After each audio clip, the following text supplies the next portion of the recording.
Welcome. My name is Colleen Tauke and I'm the sewing specialist for Fons & Porter. In this tutorial, we will talk about the pattern called ... To find and purchase the pattern for this quilt, visit our website.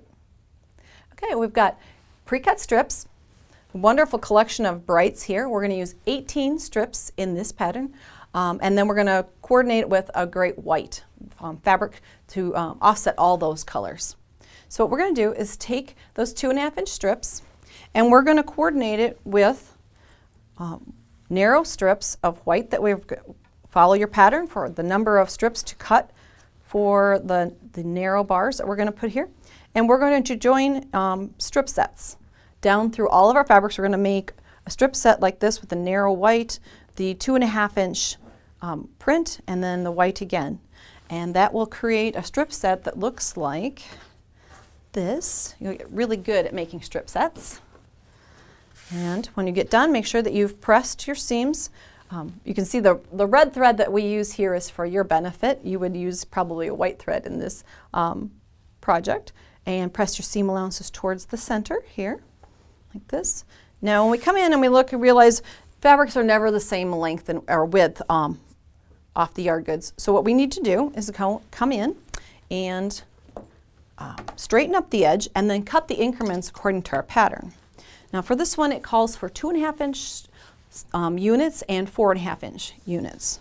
So what we can do is we're going to come in and we're going to overcut the first unit. We'll say the first one we're going to cut is 2.5 inches. So maybe we'll just go beyond the 2.5 just a little ways. So 1, 2, a half would be here. So we're just going to go a little bit beyond that. Line up one of the lines across the ruler with the seam allowance in our project so we know we're square. And we can cut that piece off.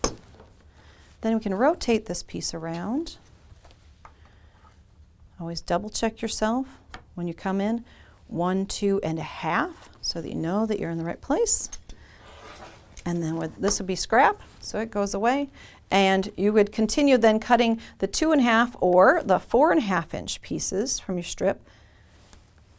The pattern will give you all the details for how many of these units off of each strip to cut, and proceed in that fashion across.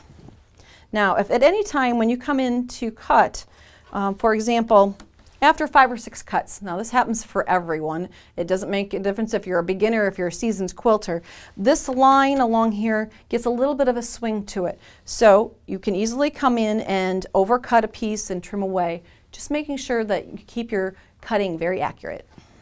Okay.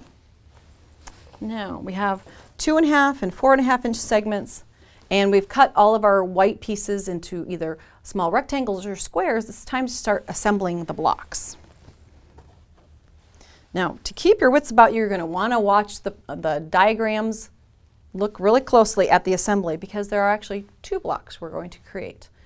The U and the R, they're labeled. So we've got one that's a dot, dash. And if you know Morse code, maybe you'll know what we're saying, but this is how this one is assembled. Dot, dash, dot.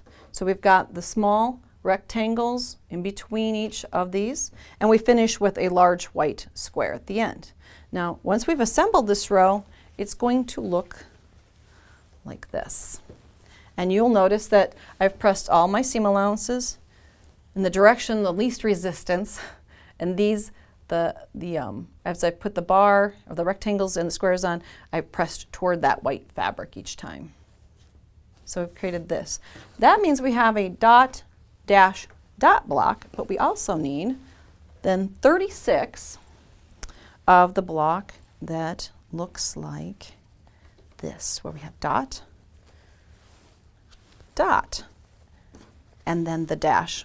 Therefore, that's where the name for the quilt came from. So they're very similar, uses 2 dots and a dash block. And this is 36 of these, you'll need 36 of these. Now, when you look at the quilt, the overall, they jump back and forth. So follow the pattern diagram or you'll have a very original quilt. For more of our video tutorials, visit our website. Thanks for joining me in the studio today.